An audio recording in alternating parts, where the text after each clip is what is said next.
today, Sarah Stankorb is the author of the national bestseller Disobedient Women. The award-winning Ohio-based writer is a fan of heartfelt truth-telling, one of my favorite kind of people, actually. Her work has appeared in publications including the New York Times, the Washington Post, Cosmo, O Magazine, Marie Claire, Vogue, Long Reads, Glamour, Catapult, Slate, The Guardian, The Atlantic, Newsweek, CNN Money, Good Magazine, Salon, Kiwi, Babel, The Morning News, Dame Magazine, and Cincinnati Magazine. She writes about religion, politics, feminism, health, technology, and my favorite, the public good. And she's here today to discuss her books. She's got a couple: Disobedient Women, How a Small Group of Faithful Women Exposed Abuse, Brought Down Powerful Pastors, and Ignited an Evangelical Reckoning. Cannot wait to talk to you today. And the upcoming Damned If She Does, Why Women Are Leaving the Church and What It Means for the Future of Religion in America. And I'm sure right now Lindsay is probably dropping links so you can either order or pre-order, because the second book that I just mentioned, correct me if I'm wrong, Sarah, is not out yet. It's coming out. Oh no, I Okay. just turned it in over the weekend. It's coming out next year. Okay, good to know. But either way, there are links in the chat for all of you to take a look at her very broad and deep body of work. So thank you so much for joining us today, Sarah. I am really excited. I mean, talk about timely. Although the more that happens, timely. Epstein's have always been around. Like it's a part now. It's a part of our American legacy. I feel like what's going on. So again, I'm really excited about your talk today, and I'm just going to go ahead and turn it over to you, and I am going to monitor the chat. So folks, if you do have questions, feel free to put them in the chat, but we'll be taking questions at the end. Okay. Yes, thank you. Thanks so much, everyone, for being here. I'm going to, I hope, share my screen correctly so that you can see me, but also just see my little few pictures that I've put together. Like was mentioned, I wrote this book, and you can see it in my slideshow. It's called Disobedient Women. In a way, it was a culmination of years of reporting where I thought I was writing about the fringe. I thought I was writing about the extreme versions of Christianity and how it impacted, especially women, but all people in these circles. And as we get going, and as I'm sure you've noticed, the fringe is no longer the fringe. So I'm trying to open a door and show what it was like for those who were oppressed within these systems, trained to be submissive, trained to be obedient, what propelled them to speak out, and what's happened to them since. So I think what I should start with is many of these folks were raised to be good Christian girls, or they were well-behaved, quiet church ladies. And then something happened, and they realized they had to speak up, they had to stand up against what they were witnessing. I think it's almost difficult, like you were saying, to really conceive of how hidden all of this used to be, especially in institutions like the Southern Baptist Convention, where we now know reports were plentiful. What we do know is that the internet revolutionized people's ability to publicly describe what they were expected to keep secret. Once it was written out, survivors and advocates were able to start spotting patterns of abuse across communities. And then as they identified that, they saw what was giving these authority figures their power, and then they were able to resist. So I think there's an important model there for anyone living in America right now. Also, threaded throughout the book, you'll get a little bit about me. I was kind of a middle American church girl. I loved church. I was a youth group leader. I then lost my faith and went through years of being very angry, and then somehow became an agnostic religion reporter who on one day maybe interviewing an atheist and then maybe interviewing someone who believes God actually sends them messages and prophecies. That's my corner of this story. So I think for me, it all started with a woman named Vicki Garrison. I wrote a story about her all the way back in 2014. And when I encountered Vicki, she was running a blog called No Longer Quivering. She had been part of what is known as the Quiverful movement. And if you're not familiar with that, the basic idea is that it is your job as a woman to create an army for God with your womb. So this is, I don't know if you can see it, this is the sort of parenting manual that folks were reading. This taught ideas like you may not be able to go out into a mission field to convert people as a woman. You sure can't be a pastor. But what you can do is produce the next generation, a big generation of Christians. This was a front in the culture war. Even if a woman died, she was told, then you can become a martyr for God. Why would death be an issue? Well, you're having pregnancy after pregnancy after pregnancy. Regardless of your health, you're expected to keep producing these children. So when I met Vicki, she had just escaped the movement. She had actually been named American Atheist of the Year.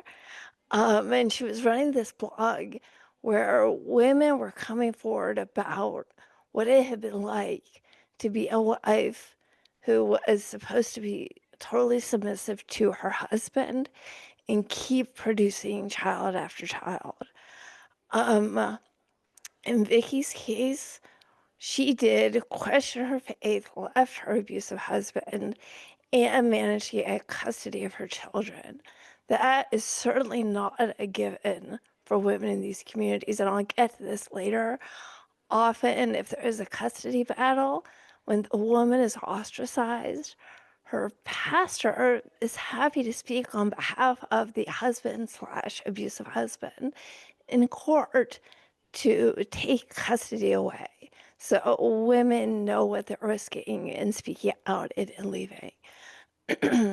So as Vicky reflected, though, on what was happening to her kids, like many quiverful moms, she had so many children with a little break in between. Her eldest daughter, as often happens in these families, acted as a second mother and had to take on a lot of the responsibility for caregiving. What I saw in her blog was confessions. Women who realized, though they were homeschooling, the education they were providing was often insufficient because, they just had baby number 6 and they were nursing. They were trying to get pregnant again. They had all of these kids and just keeping the house running. They were not actually educating these children. I also saw regret. So you may have seen in the news that James Dobson recently died. Here is one of the manuals that was very common in these communities. This taught parents that in order to break not you were supposed to break and sort of bend the will of your strong-willed child, corporal punishment was appropriate. Now, within so many of these families, because the kids were homeschooled, there weren't outside observers. Many of these kids were punished more severely. There are other voices, like the Pearls, who encourage a much more severe form of corporal punishment on the kids. So I started with the story about Vicky, and as I clicked out on the links on her page, I found other young women. Some of these women were taught that not only were they preparing to be submissive to their one-day husband, the way they practiced that was through submission to their father. So it's this passage of authority that it would move from father to husband. In the interim, instead of going to college, and I'm like, there are books, there were DVDs, there were movies that taught families how to keep a stay-at-home daughter. Or learned about this issue writing a story for Marie Claire, I want to say 2018, 2019, it was a while ago. Um, and learned about ministries like Vision Forum that had catalogs full of these materials that helped popularize this movement. Many of these stay-at-home daughters did just that. They just stayed home until they were allowed to go through a parentally guided courtship and under the authority of their husband. Once there was one woman, though, who did talk her family into letting her leave and go to college. She was in a courtship and her fiance raped her. She felt like, well, then it must be her fault. She must have tempted him. Was it something she'd worn? Was it because she had broken that kind of barrier of authority and her father's protection? Now her purity had been spoiled, which is another major thread. And so she was no good for another man. She must stay with this abuser. And I was stunned by how she processed the assault. But then, knowing at this point she was talking to me, she had these vast taboos in her life. But by the time I talked to her, she realized the only way forward was to try to protect other young women from going through what she had gone through. Um, if you're familiar, I'll just shoot another slide up.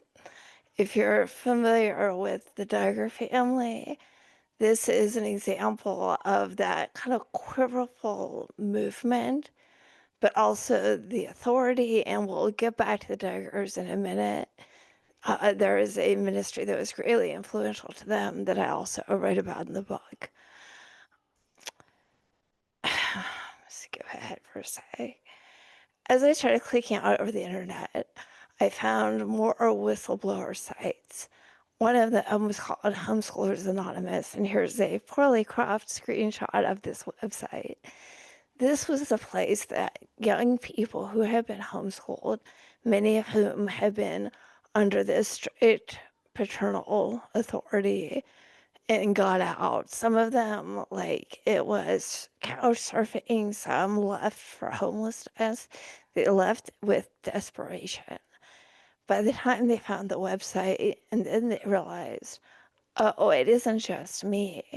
It wasn't just that my mom or my dad read this book and they started to hit me with a belt, or that we ritualized this sort of physical abuse.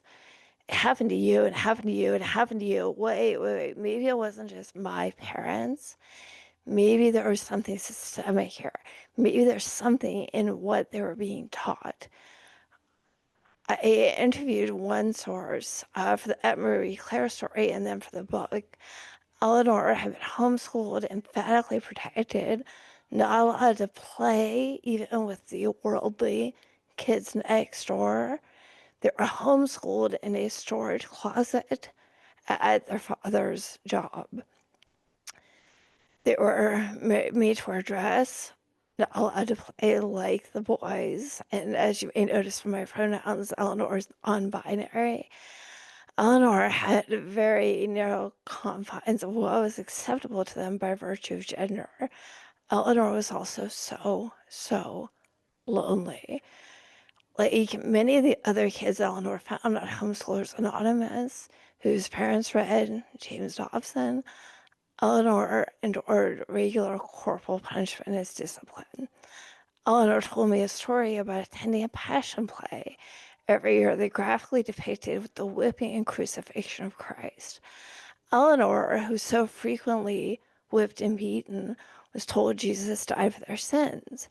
Sometimes when Eleanor was young, Eleanor would beat himself with a ruler to act out the crucifixion. This is how corporal punishment need to be forgiven and coded together in Eleanor's young mind. I learned a lot of things reporting from Eleanor.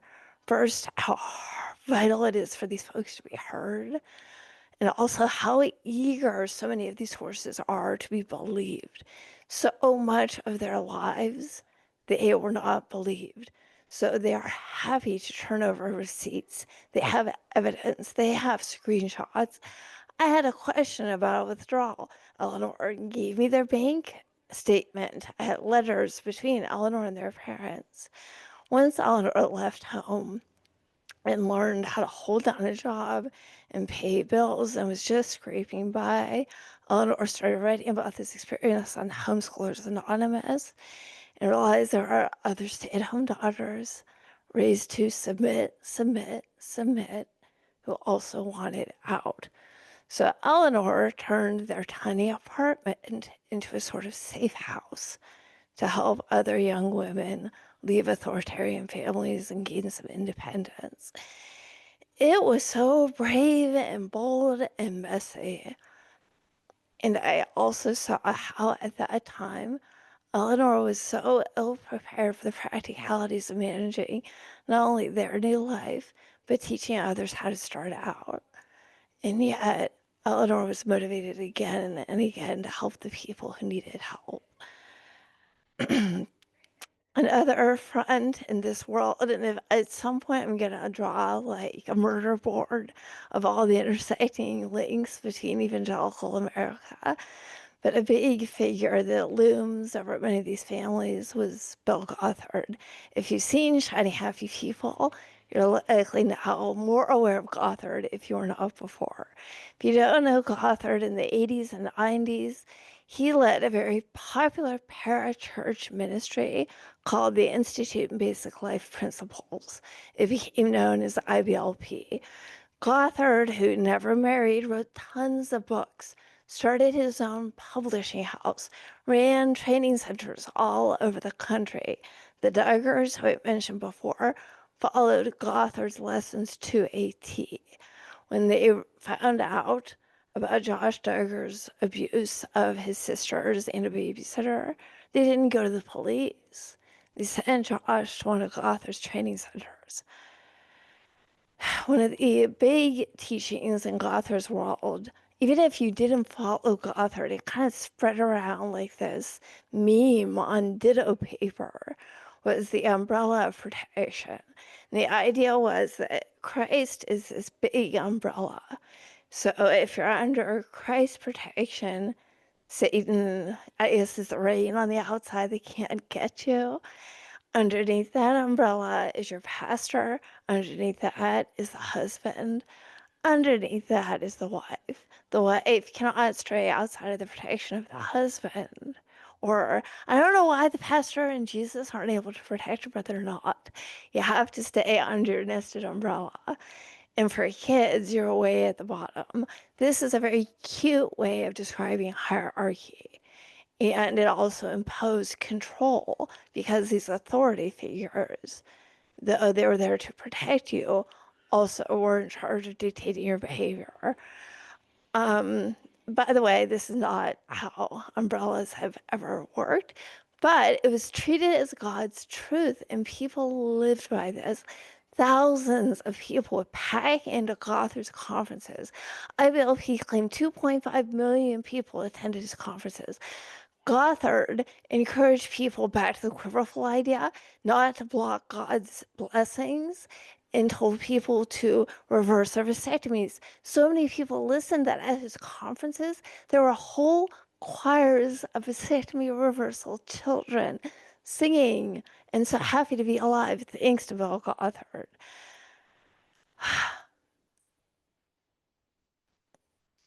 Gothard also had a lot of other rules. He told people what to wear.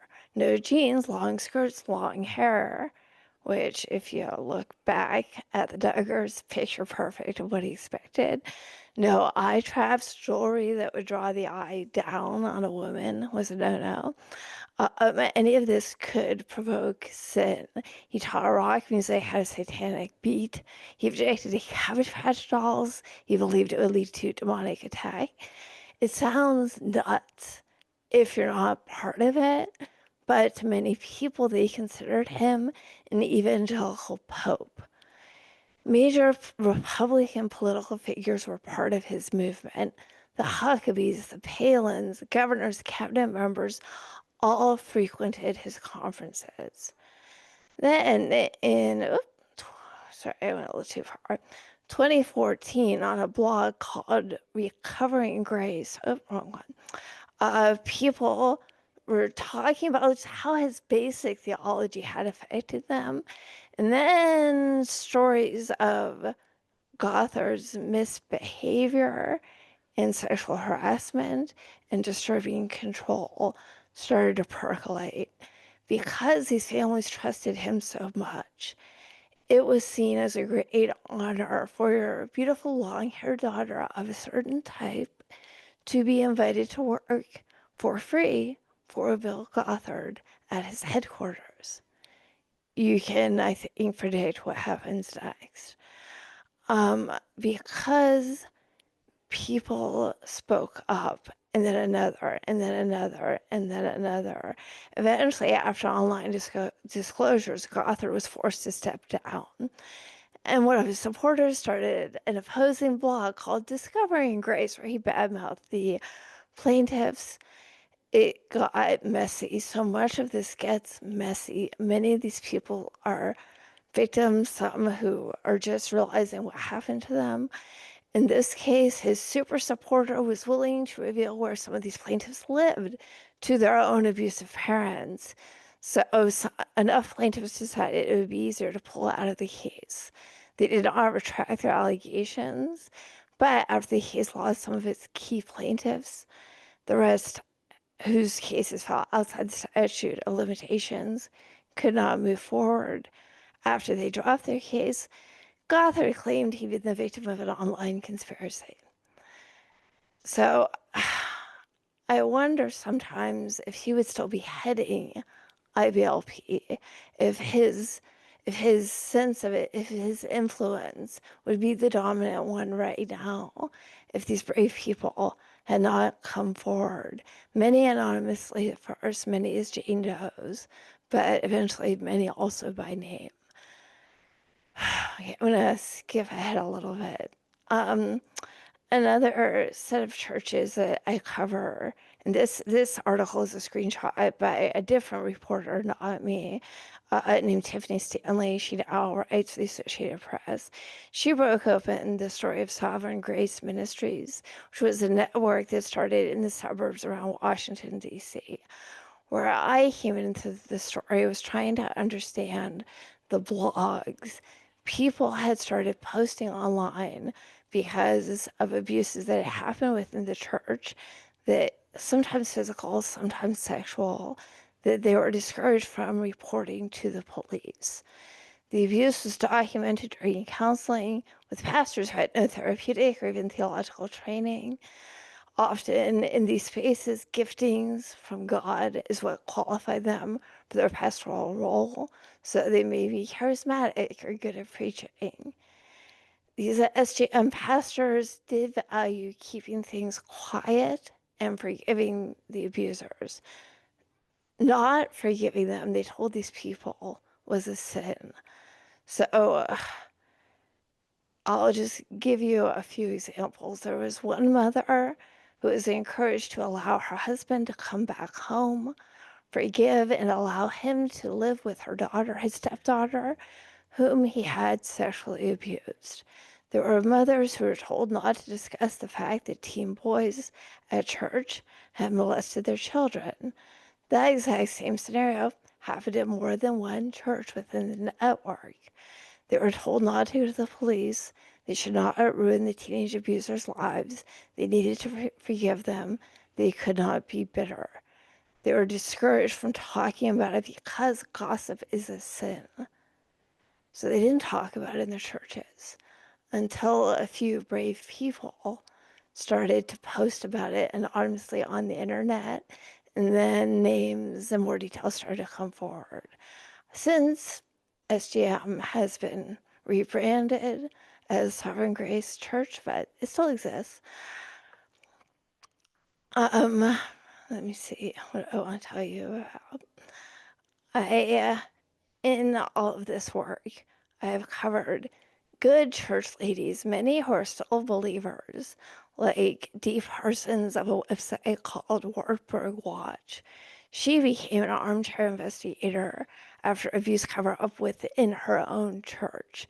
And what she does by giving survivors a platform to share their story when their abuser has maybe an international platform, by sharing the details of their case online, reporters who may have editors who are a little leery of taking on the story directly at first are able to report upon the fact that the disclosure has been made on the blog. And then that becomes an avenue for folks to start getting mainstream coverage. There's another source named Amy Smith of Watchkeep. She was raised as an obedient Southern Baptist.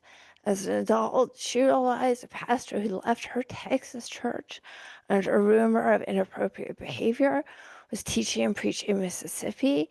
She pressed the school and the church to investigate and block his access to children. When they wouldn't, she took to the internet. Her father, who believes the abuse scandal within Southern Baptist churches is exaggerated, thinks his daughter is part of a conspiracy, he still emails every few days to me, copying me and other religion reporters in every fight he's in with anyone he's found on the internet who believes the abuse scandal within the SBC, the SBC has owned up with. He still thinks it's a conspiracy and that Amy is a liar, and she keeps going. In this work, I also got to know a woman named Krista Brown. For over 15 years, she's tried to get the Southern Baptists to confront their church abuse situation and cover up. She is a survivor of clergy sexual abuse herself. She first stepped forward hoping SBC would just cover the cost of therapy for her. Now, it's, I think, important for me to note, SBC will cover the cost of therapy for abusers to restore them, but they would not cover the cost of therapy for Krista. Eventually, as she was pressuring to a lawsuit, she learned that in the state of Texas, SBC had a list of credibly accused pastors that they would not make public. She pressured them to do so, and that when they would not, she created her own website using publicly available information of credibly accused pastors, with cases numbering 170. So, over time, I have inadvertently become the sort of reporter people come to when there's an almost impossible to believe story happening at what used to be the fringes of American Christianity. That is what happened when a source begged me to check out what was going on in Moscow, Idaho. Um, I've put a picture up. Some of you may recognize Douglas Wilson. He was recently interviewed by CNN. So if you don't know him, I'll give you an introduction. Back in, I think it was 2021, a local Seventh-day Adventist pastor had started a YouTube channel, creating a platform for survivors of a local big-name pastor's faith community, Doug Wilson of Christ Church. Those survivors and some local advocates had started speaking up. They pointed out, for example, that Wilson has a history of petitioning the court for lighter sentences for men from his church accused of sexual assault. Christ Church, located in Moscow, was founded by Douglas Wilson. So it was Logos, his K through 12 school, a small college, a pastoral training program, National Classical Christian, the Association of Classical Christian Schools, which is his doctrine and model of education across the country. Pete Hegseth, the Secretary of Defense, his children or go to one of these schools. He started a denomination, CREC, excuse me, the Communion of Reformed Evangelical Churches. Hegseth used to go to one of the, or no, still goes to one of these churches. He also started a publishing house, Canon Press, that has allowed him to publish dozens of books for his family members to put out books, doing what Dobson and Gothard understood how to do. There's some credibility that comes with putting your ideas in a published book. It also makes it available for sale at, for instance, homeschooling conventions. You also may know this publisher by a book called The Case for Christian Nationalism by Stephen Wolfe. This is this world. So Wilson is open about his Christian nationalist hopes. He spoke this week, I think it might have been yesterday, at NatCon. He has said Moscow is right-sized for spiritual takeover, and Christchurch and its members are buying a property all around Moscow and the surrounding area. Wilson has said he would like to see that replicated elsewhere, and that he sees himself as part of a cold civil war. Seems to feed on controversy, and I want to give you time to ask questions, so I'll go quickly through some of it. He got flack for co-authoring Southern Slavery as It Was, where he and his co-author asserted there was a, quote, genuine affection between the races that we believe we can say has never existed in any nation before the war or since. That's in reference to American chattel slavery. His homeschool curricula, there's an example on the topic of American slavery. Here's an activity for children. Quote, you live in the South. You are a faithful Christian, and your family has a couple of servants that help with work around the house. Write a letter to a relative or a friend in the North who thinks all slaves are mistreated and beaten. Explain how your family treats your slaves well and your view of slavery in general. Now that, as I was saying, now that Dobson and Gothard are gone, we see with Wilson's kind of like 2.0 or even 3.0 of what earlier evangelical leaders were doing.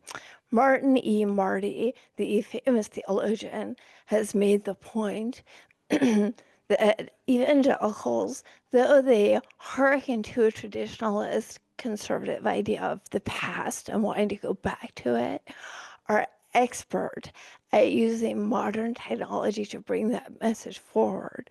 So whether it was Billy Graham on the radio, Gothard and Dobson with books, with Wilson, he has a streaming service that people can subscribe to. And he's also doing a really, excellent job kind of piggybacking on the attention he got with that CNN interview. Something that was important to me as I started interviewing women within this system, where, yes, women are taught they submit to their husbands. Wilson is proud of preaching Christian patriarchy. The advice in his books creates very problematic situations for these women. In one book, Wilson offers some sex advice, saying, quote, the sexual act cannot be made into an egalitarian pleasuring party. A man penetrates, conquers, colonizes, plants.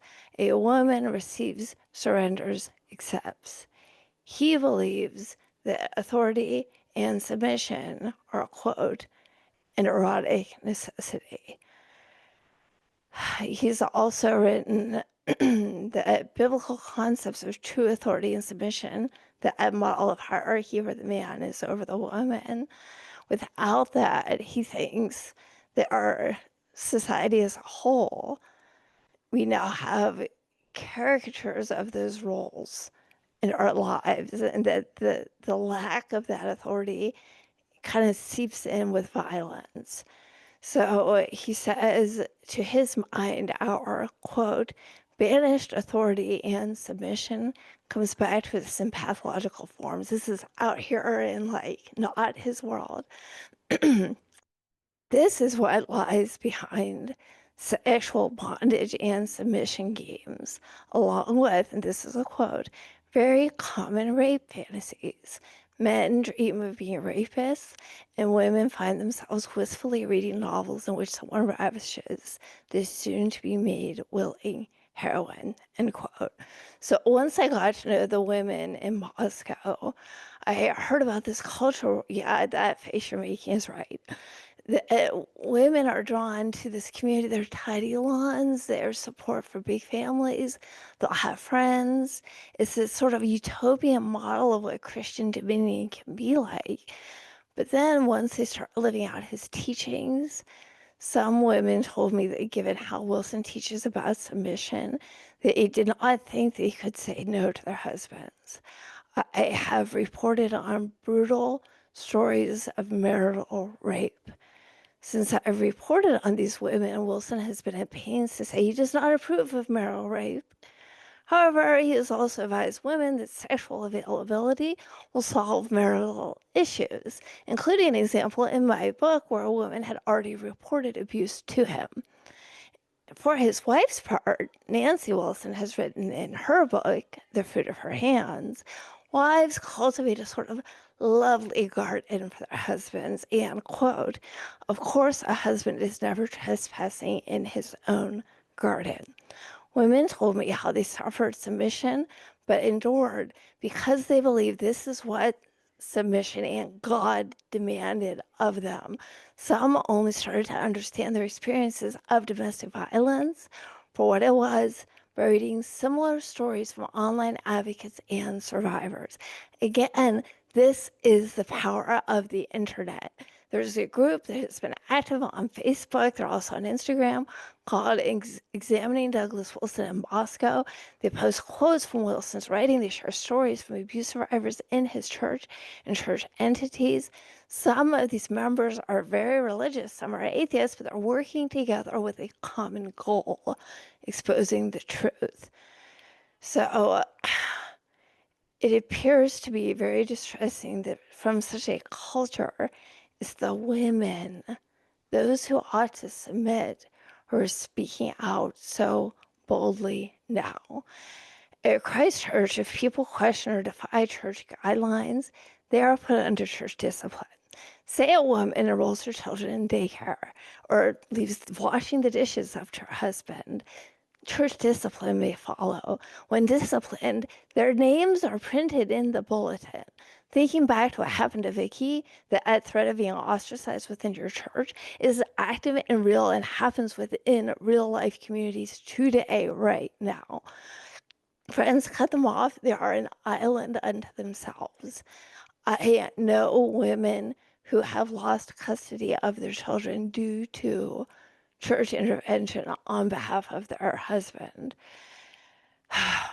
With Wilson and this history of others, we see pastors and pastors' wives in counseling roles for which they have no authority, hearing descriptions of abuse without reporting it to civil authorities. Like SGM, like the Southern Baptist pastors, Wilson frequently determines to handle such cases in-house. He just said on CNN he believes some cases go to the police, other cases should be handled within the church by the elders or maybe by the family. To me, this is admitting on national TV to mishandling abuse over and over again because such figures build themselves up. as the ultimate authorities, they can become the arbiter of justice or justice's blockade. In Moscow, I finally saw most clearly what I've been studying for years, the model of Christian patriarchy practiced there and now being talked about all over the place, being encouraged all over, given the attention that Wilson is garnering within this administration and in Washington, D.C. This is something we already have a model of women and kids who grow up and get out defying. It is possible to defy this sort of theonomy. Again and again, other hierarchical models based on gender or sexuality or race are tucked into efforts for dominion. That's what is happening here. In the book I wrote, of course, I read about dominionism, the theocratic idea that Christians are called by God to impose dominion over society. In many ways, I had been reading and reporting about misty-eyed hopes of dominion for years. If only Christians had enough babies, if they kept them out of public schools, if they mobilized strategically enough in the right elections, conservative Christian political aspirations could reshape the country either through population or exertion of power. Still, I only had the vaguest sense of theonomy, a Christian form of government ruled by divine law, as anything other than a hypothetical. Christians were shrinking in number in the US, and those with extreme views were an even smaller number. In a democracy, numbers matter, right? Much as I've invested years of my life into covering those who want to exert their own version of Christian dominion over the country, I was once skeptical of their chance for success. Yet the pattern that has kept repeating within white evangelical communities in our country is mobilized. And it has found an inheritance of groups like the Heritage Foundation, ALEC, all of these organizations that can help formalize and legalize much of this.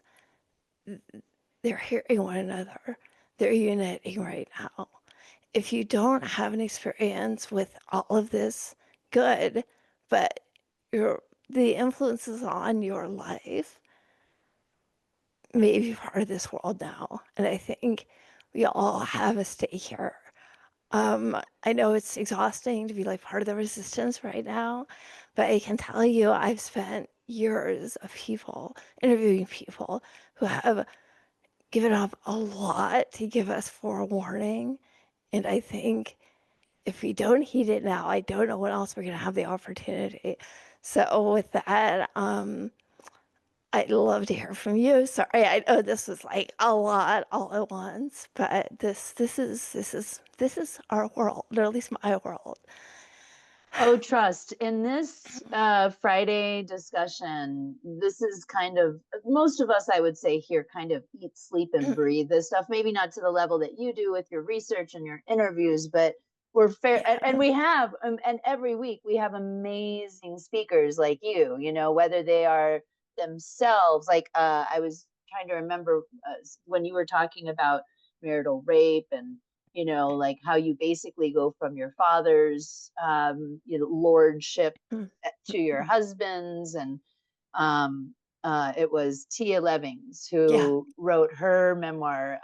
It was so good. And again, it also made me think about her story about finding refuge in the library and how it's also kind of one of the reasons why they are attacking our public spaces, so that those folks who adhere to this kind of abusive Christian patriarchy, they're removing in Phoenix, in a suburb, they're removing social workers at a school. There's constantly funding battles with libraries, and those really are. I mean, she talks about how just going and reading books about different topics. She wasn't really allowed to go to college or whatever, but she was able to do that. You know, Yeah. um, No, this is all very, very good stuff, and you really do talk about the most despicable people on the planet. Let me take a look here, if I can see if Mhm. there are any questions, because the chat is really on fire today. Um, because and we, I think that probably I know for sure we've got some evangelicals here and people who did Mhm. suffer through that kind of spiritual abuse.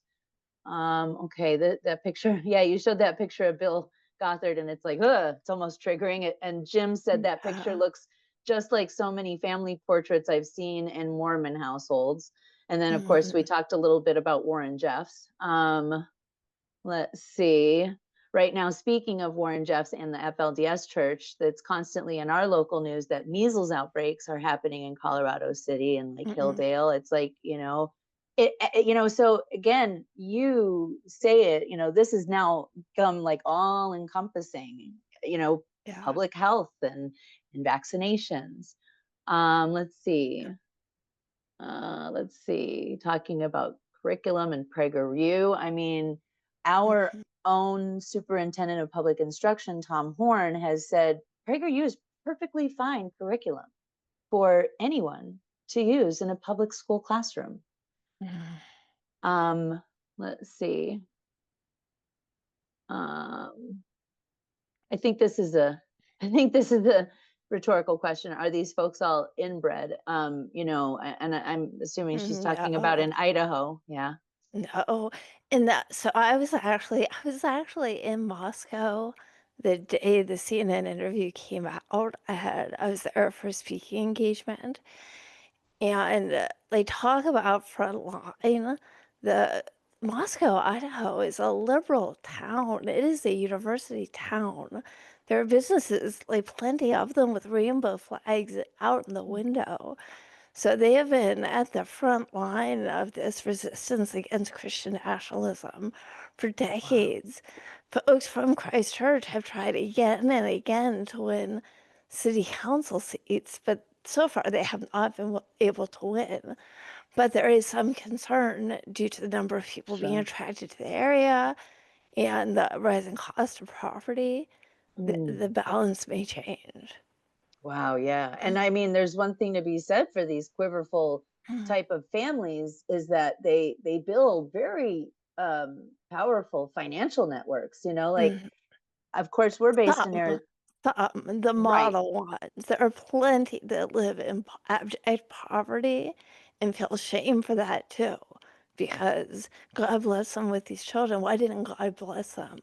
Financially, it must be something simple they've done. But No, sorry, no, you're absolutely right about that because it does seem as though, and again, this is anecdotal. Here in Arizona, we have a lot of people that walk amongst us who are LDS, whether they're currently, formerly, or Jack and Jill Mormons. They are, connected in one way or another, but some are better connected. Like if you see some of these names in Arizona, street signs and cities and lakes and things like that, they're oftentimes named after Mormons. And if you have names like that, chances are you're going to be way more well connected than those who convert, say, because some yeah, missionaries stop by their door. Yeah. yeah. Let's see. Here's a comment. Many American men are threatened that their power is weakened by everyone that is not a man. Therefore, there is nothing they will not do to protect their power.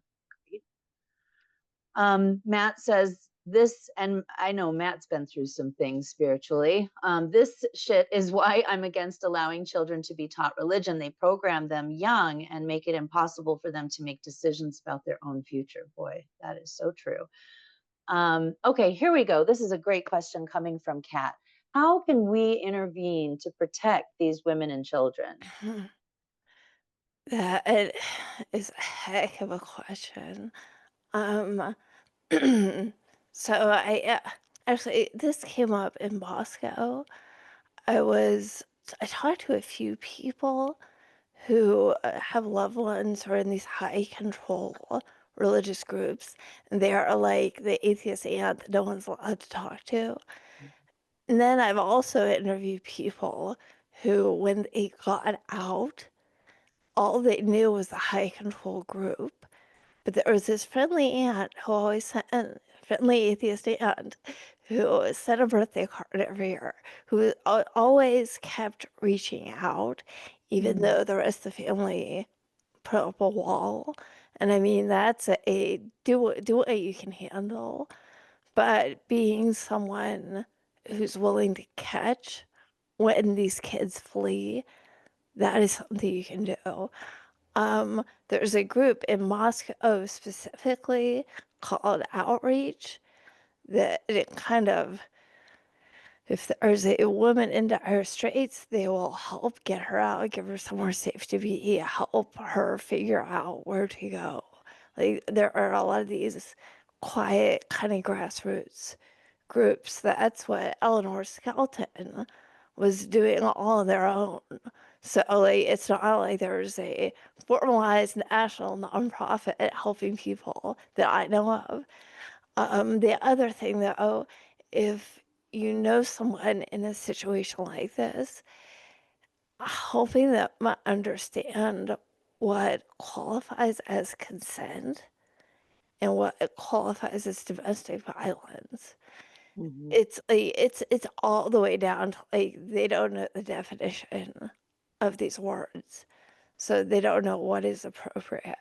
One of the women who I interviewed for that original story for Vice on Wilson, her husband was raping her. And she, went to the pastors, they weren't helping. She asked a friend from church, and her friend, made it sound like this is just how it goes. This is what happens. So when you're in this like wraparound community where if you question, you're out, so you gotta stay in. But if Mhm. you have contact, there's just like gentle ways of it may take years for them to identify what is going on, but at least giving people the words that I can open a door. Mhm. Which is another reason why, they work so hard um, to, you know, drive the narrative, right? They're now driving the narrative to the point that DEI is now racist against white people somehow, right? Mhm, And comprehensive sex ed, teaching children about boundaries and consent. That's bad because you're teaching them how to have no, like that. None of those things are what happens in a classroom when. mhm, So it's an entire kind of takeover of the language, and then again coming into our secular schools, taking over school boards. I mean, we have so many school board members here in Arizona who homeschool their children. They have no mhm. vested interest to be on the school board except for to destroy it from within. Yes. And that's the truly, at the same time that they will tell you that they are fiscally responsible, that they are for local government or local control and small government. It is the greatest kind Mhm. of mind trick that I've ever seen. um there's another question that I saw up here, but I do love that, the idea of mutual aid for people who are escaping these kinds of Mhm. abusive situations and maybe plugging into organizations that do that kind of work. Yeah. And I will just add,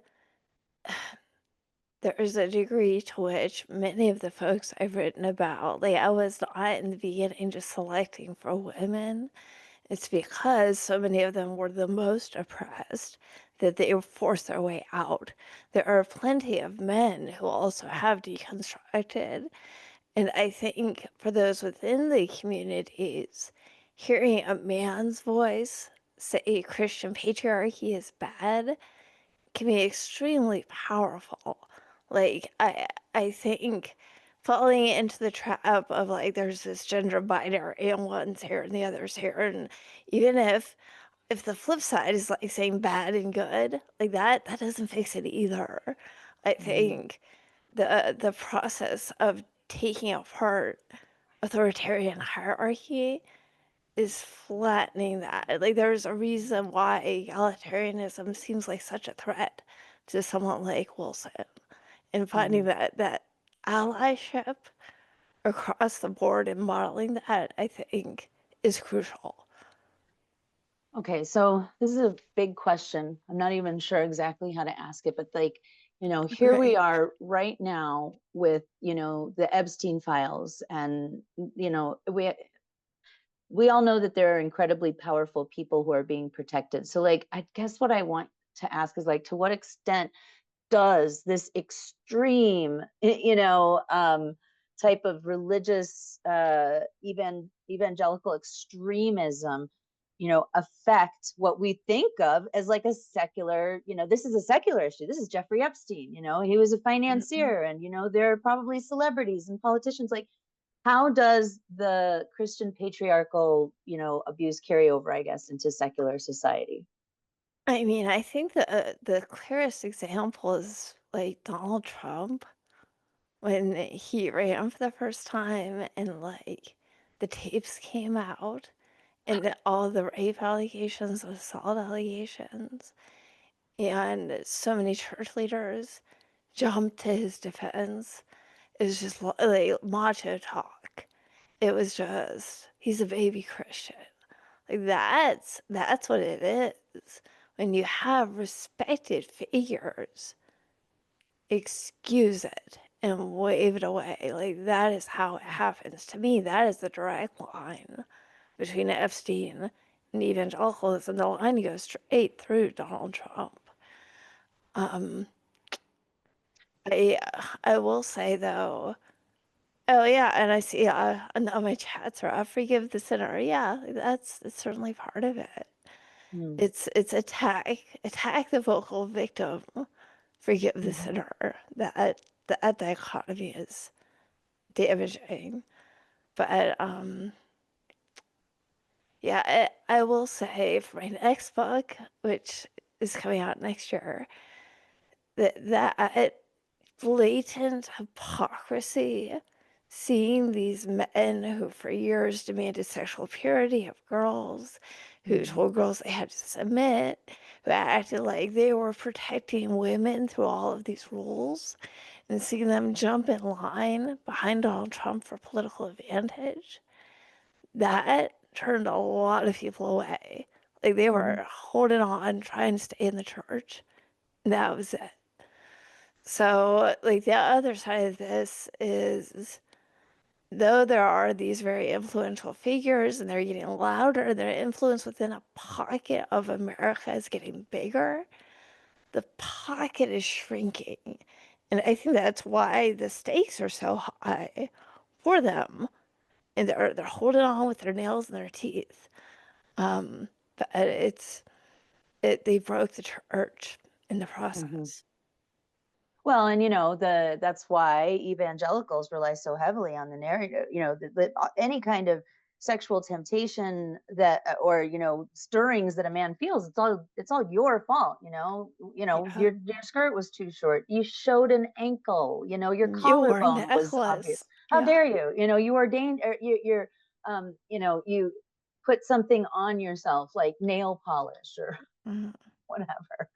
Well, this is, we've been trying to not get quite so angry on our Fridays because the topics tend to be kind of rage inducing, but this one was pretty ragey.